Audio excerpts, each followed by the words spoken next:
Après 140 km parcourus en 6 jours entre Chinguetti et le hameau de Timinit, à travers le massif de l'Adrar, je repars pour une grosse ligne presque droite en suivant plus ou moins le tracé de la nouvelle route de Tijikja à 300 km de là. Je n'aurai pas de réseau avant Ain Sefra, petite bourgade à 140 km de Timinit. Très vite, je me rends compte que ça va être plus dur que prévu. Je boite suite à une tendinite à ma cuisse gauche apparue la veille. La température est de 36 degrés. Il n'y a pas un pet de vent. Heureusement, je trouve assez facilement de l'eau, mais je n'ai plus la moindre énergie lorsque le soir, je monte laborieusement ma tente. Je suis très bien installé sur mon matelas, j'ai réussi à manger une tartine de pain saucisson. Il faudra que je pense à en prendre du moins sec parce que quand on est fatigué, c'est dur à couper. J'ai bu un demi-litre de lait reconstitué. Marcher dans cette chaleur, 36 degrés, c'est éreintant. Il ne faudrait pas que ça dure plusieurs jours, sinon je ne pourrais pas aller jusqu'au bout, c'est sûr. Il fait 28 degrés lorsque je m'endors épuisé à 20h30. Je repars laborieusement sur le goudron lorsqu'un convoi parlementaire contenant 2 députés mauritaniens s'arrête à ma hauteur. Leur chargé de com tient à faire une interview pour promouvoir le tourisme sur les réseaux sociaux. Alors, on commence ? Oui. Ouais, bonjour, je m'appelle Pierre Fried, j'ai bientôt 53 ans. Mais ma cuisse me fait toujours souffrir. Je paye maintenant les longues étapes réalisées en début de raid. Je décide de m'arrêter au début de l'après-midi dans l'épicerie de Sidi à Tinmounen, après seulement 16 km. Je commence mon séjour thérapeutique par une douche au dispensaire désert du village. Un entrepreneur de passage est chargé d'approvisionner ceux qui, comme Sidi, sont loin du point d'eau et qui ne disposent que d'une citerne. Sidi est revenu passer sa retraite dans son village d'enfance. Après avoir vécu à Nouadhibou sur la côte atlantique, où il a travaillé comme pêcheur et fait du commerce avec le Maroc, Sidi, grâce à une batterie, un congélateur et quelques panneaux solaires, a pu ouvrir une boutique dans son village natal. Voilà, une cérémonie de mariage. Oui. Le marabout, il a exigé 200 000. Ah, c'est bzef, hein. Oui, et plus beaucoup de choses encore. Et des cadeaux. Ça, c'est des cadeaux, voilà. À Tard, c'est pas compliqué. C'est pas compliqué. Les gens là-bas, tu te maries à 30 000 ouguiya. 3000 nouveaux. Oui, 30 000 nouveaux. Ah, moi, je peux me marier beaucoup, alors. Après le repas et le thé, nous nous endormons confortablement sur un tapis devant sa boutique. Sidi, j'ai passé comme un week-end de vacances avec toi. C'est bon, c'est bon. C'était vraiment très agréable, tu t'es bien occupé de moi. J'ai très bien dormi dehors sur la natte. La journée se déroule sans encombre et je vais beaucoup mieux. La stratégie d'avoir pris une demi-journée de repos la veille est payante. Ma cuisse ne me fait plus souffrir et j'ai enfin compris que marcher en casquette est une grosse erreur. Désormais, je ne quitterai plus la Chèche. La route fait de gros détours. Je coupe à travers différents types de terrains dans lesquels j'avance plus ou moins vite et je m'installe le soir après avoir fièrement parcouru 27 km. Je commence à avoir un peu plus d'appétit, mais comme il fait plus de 30 degrés et qu'il n'y a pas un pet de vent, je m'installe à la Belle Étoile. Je crois que je vais vraiment être bien là, à pleine étoile, sur ma tente comme tapis de sol, avec la pleine lune pour déguster ma tisane. Aujourd'hui, c'est le dernier jour de l'année. Ça fait déjà 15 jours que je suis en route. Il y a de plus en plus de sable. Les dunes envahissent le macadam et expliquent le peu de trafic sur cet axe qui vient à peine d'être achevé. Seuls quelques pick-up passent chaque jour. Après 12 km de hors-piste, je retourne sur le goudron pour rejoindre un groupe de construction où je pourrais réveillonner à l'abri du vent qui s'est levé aujourd'hui. Voilà, donc la route, elle a été construite il y a 2 ans. Et puis il reste donc ces cabanes d'ouvriers. La route a été construite par des Sénégalais. Et voilà, une pièce où il n'y a rien, pas de détritus. Je vais dormir ici. Comme j'ai à nouveau un bon rythme avec 28 km parcourus, je m'installe de nuit et danse un peu autour du feu, histoire de fêter la nouvelle année. Pour mon dîner de réveillon ce soir, c'est brandade d'anchois au comté, réalisé avec les rares ingrédients que je trimballe depuis la France. En apéro, comme pour toutes les grandes occasions, je sors mon saucisson. La purée est délicieuse, mais un peu trop salée, histoire de me rappeler que je n'ai pas trouvé d'eau à proximité des baraques et que je suis obligé de me rationner. Après avoir trouvé de l'eau le matin dans un hameau et l'après-midi dans un campement où on m'offre le thé, je décide de quitter la route constamment ensablée et de couper à travers un labyrinthe de dunes vers Ain Sefra, première ville sur mon chemin. Finalement, je suis à 16 km à vol d'oiseau. Et d'après ma photo de satellite, je pense que je peux slalomer entre les dunes et en sortir rapidement. Et puis j'en ai marre du goudron, je vais faire ça. Je trouve un bivouac idéal dans un cadre magnifique, à l'abri du vent, au pied d'une dune.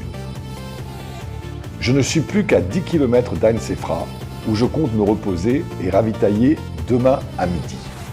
Pour la première fois depuis 5 jours, j'ai assez de réseau pour donner de mes nouvelles.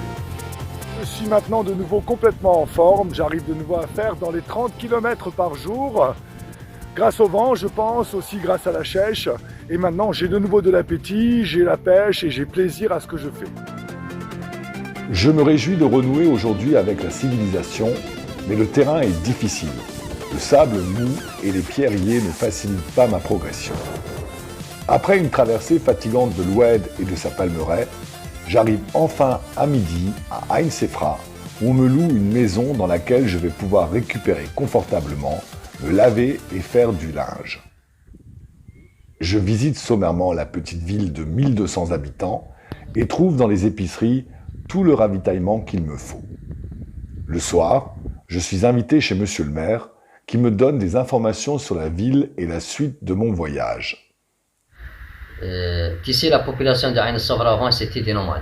Oui. C'est des gens qui avaient des troupeaux, des chèvres, des chameaux, tout ça, mais avec la sécheresse, c'est de faire des forages et les équiper en panneaux solaires et de sensibiliser les gens pour cultiver. Et vraiment, ça va changer complètement. Je repars le matin en passant devant l'antenne qui n'assure qu'une faible connexion et surtout pas le soir quand toute la ville est sur WhatsApp. Et là, qu'est-ce que vous Un conseillez? nouveau dispensaire est en construction et le lycée rouvrira ses portes dans quelques jours après une longue fermeture suite au coronavirus. Tijikja est à 160 km. Je trouve de l'eau chez un gardien de chantier à 12 km comme on me l'avait annoncé. Ah, super. Chokran. Ça va.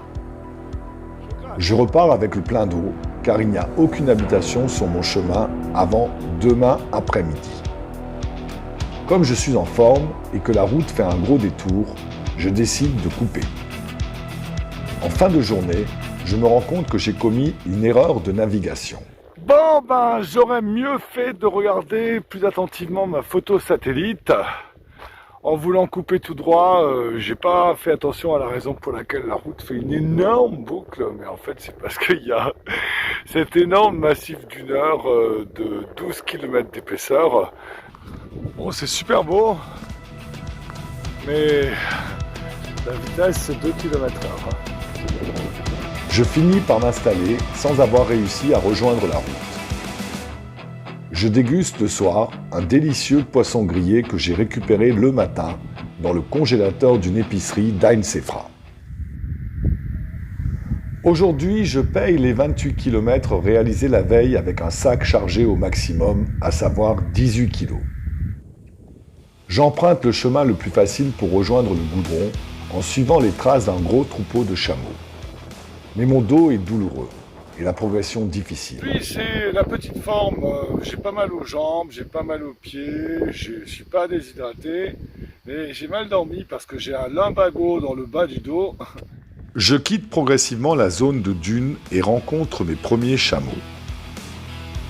Il est midi lorsque je rejoins le goudron, ça fait 24 heures que je n'ai vu personne. À 16 heures, je peux enfin prendre de l'eau à Tagmourt et je m'installe à la sortie du village, complètement exténué. Je quitte de nouveau en pleine forme, ce coup-ci mon bivouac à la sortie de Tagmoort. Hier, c'était très difficile, il n'y avait pas de vent, j'avais de nouveau très chaud. J'étais de nouveau au bord de l'installation, mais ça va.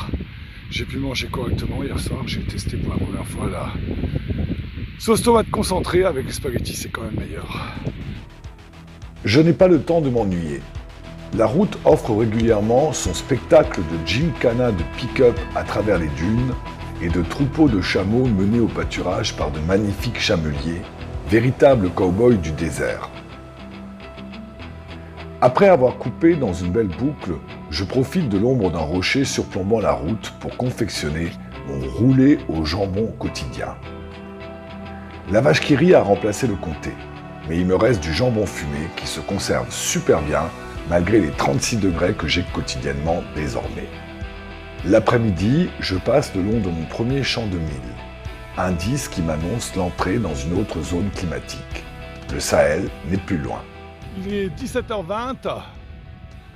J'ai pas trouvé d'eau là où vous m'avez indiqué qu'il y en aurait, mais j'ai vu 2 tentes là-bas à 500 mètres de la route. Alors normalement il y a du monde. C'est la première voiture 2 roues motrices que je croise depuis mon départ il y a 15 jours à 350 km d'ici. J'ai fait 32 km lorsque je m'installe au milieu de l'oued Tijikja que j'ai rejoint aujourd'hui et qui longe la route jusqu'à la ville du même nom que j'espère atteindre dans 3 jours. Plusieurs indices me montrent que je sors progressivement du Sahara. Des précipitations plus nombreuses permettent la culture, la végétation est plus abondante et il y a donc plus de chameaux et bien plus de nobles chameliers. Je croise mes premières carrioles à eau destinées à transporter des bidons pour l'irrigation des cultures éloignées des points d'eau. Malheureusement, les campements où je peux prendre de l'eau sont souvent éloignés de la route, ce qui m'oblige à de petits détours dont je me passerai bien. Je suis à nouveau complètement HS ce soir, un peu à cause de la mauvaise qualité de l'eau récupérée auprès des commerçants dans l'oued la veille et que je n'ai pas eu la patience de traiter, mais surtout à cause d'une chaleur torride de 36 degrés sans un pet de vent pour une étape de 24 km. Je suis tellement fatigué quand je m'arrête que j'hésite à monter ma tente et à me faire à manger. À nouveau, je doute de mes capacités à continuer, je médite sur les méfaits de l'âge et je me dis que je suis foutu et que je vais faire des examens au retour pour voir si je ne souffre pas d'une maladie grave. En plus, mon panneau solaire a lâché et ma chaussure droite me fait un mal de chien. Rachid n'est plus loin. Je compte y faire un petit ravitaillement à midi. Outre l'excellente connexion 3G, je trouve à Rachid un descendant du fondateur de la ville qui m'explique enfin pourquoi il n'y a pas de bulldozer pour dégager les dunes de sable, comme c'est l'usage sur les autres routes de Mauritanie. Le problème, c'est que ce sable a été... il est là avant la réception définitive du tronçon routier. Donc, il y a encore des sociétés, on dit qu'ils n'étaient pas prévus dans le coût de construction de la route. C'est donc pour un litige entre la société sénégalaise qui a construit la route et l'État mauritanien qui exige l'enlèvement du sable pour réceptionner le chantier que la route construite il y a 2 ans seulement n'a jamais été inaugurée. Mais à partir de maintenant, il n'y a plus de sable et la route est praticable par tout type de véhicule. Je fais de nombreuses pauses, j'ai hâte d'arriver demain à Tijikja. Je gagne chaque kilomètre au prix d'un gros effort de volonté. L'ultime raidillon est pénible. J'utilise mes dernières forces pour me hisser sur la colline. Malgré l'intense dépense d'énergie, la chaleur et un ventre barbouillé me coupent l'appétit. Mais peu importe, demain soir, je dors dans un lit. Le lendemain, je me lève à l'aurore pour tracer sur Tijikja. J'avale les kilomètres dans la douleur, mais la motivation est forcément au maximum. Je rêve de restaurants, de frigos remplis de boissons fraîches et d'un hôtel confortable. Arrivé en vue de Tijikja, un notable de la ville qui suit mon aventure sur les réseaux sociaux m'informe qu'il va m'offrir son hospitalité pour mon séjour ici. Une villa pour moi tout seul, c'est ce que m'offre la famille Béchir pour que je puisse me reposer. Je n'en crois pas mes yeux.